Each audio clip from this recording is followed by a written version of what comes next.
কুটুম নাটকের পার্ট 279। দিব্যবাবু তার মার সামনে বলে, আমার কাছে খবর আছে বাহাকে তার বাবা গ্রহণ করার জন্য গেছিল, কিন্তু তার মা কোনোভাবে দিতে চায়নি। অনু, তুমি বাহাকে যতই অপমান করো না কেন, অপদস্থ করো না কেন, এটা কিন্তু কোনোভাবেই সেটা হবে না। বাহামণি দিব্যবাবুর কথা শুনে অনেক হতবাক হয়ে যায়। বাহামণি রাত্রের বেলায় শুয়ে থেকে অনেক চিন্তা টেনশন করে, ভাবে যে দিদিমণির বাপটা আমাকে কিসের জন্য এত ভালোবাসে, তাহলে দিদিমণির বাপটাই কি আমার বাপ নাকি? বাহামণি ভাবে যে না, আমি এগুলো কিসের জন্য ভাবছি, হয়তোবা আমি গরিব অসহায় পলাশবনির মেয়ে, তার জন্য আমাকে একটু বেশি ভালোবাসে। এগুলো তো আমার কোনোভাবে মনে আনা যাবে না। তাহলে আমাকে সর্বপ্রথম জানতে হবে যে আমার বাবাটা কে আছে। মাকে যে বাড়িতে জিজ্ঞেস করতে হবে যে আসলে আমার বাবাকে, আর বাবা যে শহরে থাকে, বাবার পরিচয় আমাকে পাওয়া লাগবে যে কোনো ভাবে। আর আমার বাবাটা কে আছে আমি যতদিন না জানবো ততদিন আমি কোনোভাবেই শান্তি পাবো না। আমার বাবাটা কে আছে আমাকে জানাই লাগবে। আমার বাবাটাকে আমি দেখতে চাই। অর্চি বাবুর বড় দাদার বাবুর শ্বশুর আসে বিদেশ থেকে। অর্চি বাবুর বউ সাজবাতি, সে বাড়িতে বসে বসে গান গায়। তার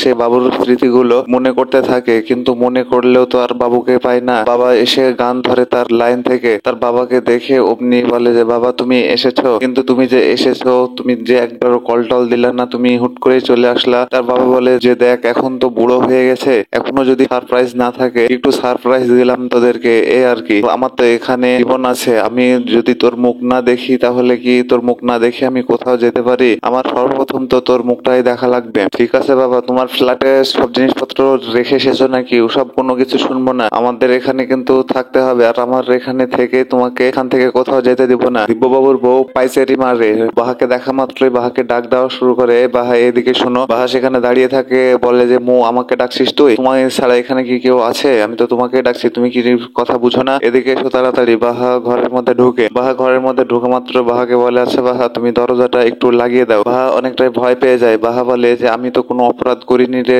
দিদিমণির মা, তুই দরজা বন্ধ কিসের জন্য করতে বলছিস? আচ্ছা ঠিক আছে, সমস্যা নেই, তুমি দাঁড়িয়ে থাকো, তাতেও কথা বলা যাবে। আচ্ছা তোমাকে আমি যা যা প্রশ্ন করছি একদম সোজা সোজা উত্তর দিবা, একটা ব্যাকা কোনো উত্তর দিবা না। বাহামণি কোনো কিছুই বলে না। বাহামণিকে জিজ্ঞেস করে, আচ্ছা তুমি পলাশবনিতে কবে যাওয়া বলো তো? বাহা কোনো কিছুই বলে না, বাহা চুপচাপ থাকে। বাহাকে বলে, মেয়ে তোমাকে আমি প্রশ্ন করছি না, পলাশবনিতে কবে যাওয়া বলো? পলাশবনিতে চলে যাব, আমার কলেজটা বন্ধ হলে আমি পলাশবনি যাবো। ও আচ্ছা ঠিক আছে, ভালো কথা। আচ্ছা তুমি, তোমার বাবার নাম কি তুমি জানো? তোমার বাবার নামটা কি একটু বলো তো? বাহা বলে যে আমি আমার বাবার নাম জানি না। বাহাকে জিজ্ঞেস করা হয়, তুমি তোমার বাবার নাম জানো না, এটা আবার কেমন কথা? কিসের জন্য তুমি জানো না সেটা বলো আগে। বাহামণি বলে যে আমার মাকে আমার বাপটা বলেছিল যে সে আবার ফেরত আসবে, কিন্তু সে ফেরত আসেনি, তার জন্য আমার মা অভিমান করে আর বাপের নামটা মুখে নেয় নাই। বাহাকে বলে এসব সব মিথ্যা কথা, এগুলো একটাও সত্যি কথা না, এগুলো সব বানোয়াট কথা। বাহা তুমি পড়াশোনা করেছো, তুমি একটু হলেও পড়াশোনা জানো। তোমার মা না হয় অশিক্ষিত, তোমার মা না হয় কিছু জানে না, কিন্তু তুমি শিক্ষিত মেয়ে হয়ে এরকম কথা বলছো?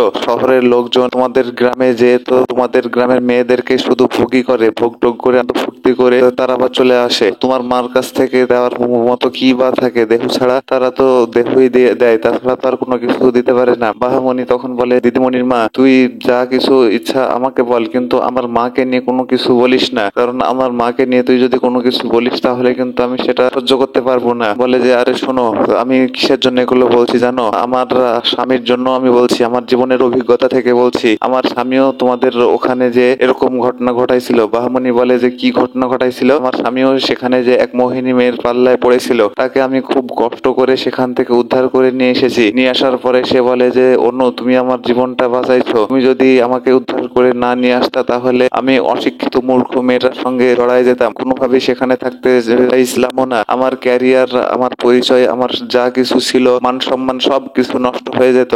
শোনো বাহাত, আমার জীবনের অভিজ্ঞতা থেকে আমি বলছি যে তোমাদের গ্রামের মেয়েদেরকে কেউ স্বীকৃতি দিতে চায় না, সবাই ভোগের জন্য যায়, ভোগ করা হয়ে যায় তারা শহরে চলে আসে, শহরে এসে আর কোনো খবরও রাখে না। সাজবাতি তার বাবাকে বলে যে বাবা তুমি তো অনেক জার্নি করে এসেছো, আচ্ছা তোমার জন্য আমি একটু চা বানিয়ে নিয়ে আসি, তুমি একটু চা খাও। তখন বলে যে হ্যাঁ চা তো খাবো, মাকে দেখছি না কেন? তোর মা কোথায়? মা স্কুলে যেত না, কিন্তু প্রিন্সিপাল স্যার কল দিয়ে ডেকে নিল কি একটা অ্যাসাইনমেন্টের জন্য, তার জন্য গেল, তাছাড়া তো মা যেত না, মা এখানেই থাকতো। স্যার ঠিক আছে সমস্যা নাই, যখনই হোক আসবে তো। তখন বলে মাকেও তো জানাওনি কোনো কিছু? বলে না, তোর মাকে বা কি জানাবো, তোদের সবাইকে সারপ্রাইজ দেওয়ার জন্যই এসেছি, অনেকটাই তো দেরি হয়ে যাচ্ছে তোর মায়ের মনে হয়। তখন তার মেয়ে বলে যে মা অল্প সময়ের মধ্যেই চলে আসবে, তুমি বেশি চিন্তা করো না, তুমি আসছো, তুমি ফ্রেশ ট্রেশ হও, আমি তোমার জন্য চাটা করে নিয়ে আসি। বাপি বলে আচ্ছা ঠিক আছে তুই যা, এখানেই আছি, তুই যে চা নিয়ে আয়, তাহলে আমি এখানে বসলাম। বলে আচ্ছা বাপি ঠিক আছে তুমি বসো। বসো আমি চাটা নিয়ে আসি। দাঁড়িয়ে থেকে ভাবে যে কতদিন পরে দেশে ফিরলাম। বাহামণিকে কমলিকার মা বলে, শহরের মানুষগুলো কিন্তু তোমাদের গ্রামের অশিক্ষিত মেয়েদেরকে ভোগ ছাড়া আর কোনো কিছুই করে না। তাদের কাছ থেকে আর কি বা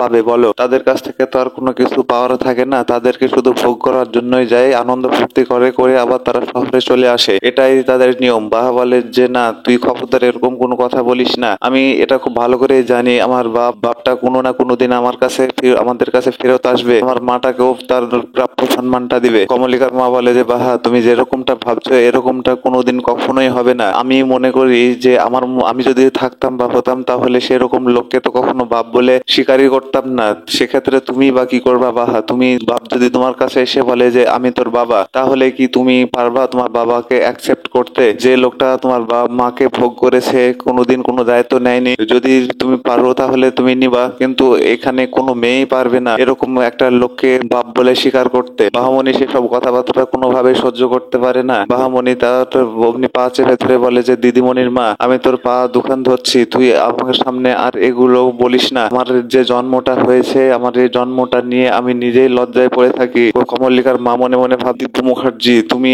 তোমার জারজ সন্তানের জন্য আমাকে যতটাই অপমান করো না কেন, তোমার জারজ সন্তান তোমাকে বাপ বলে কখনো মনে করবে না। বাপ হিসেবে স্বীকার না করে যেন কোনোদিন না ডাকে, সেই হিসাবে আমি করে রাখবো।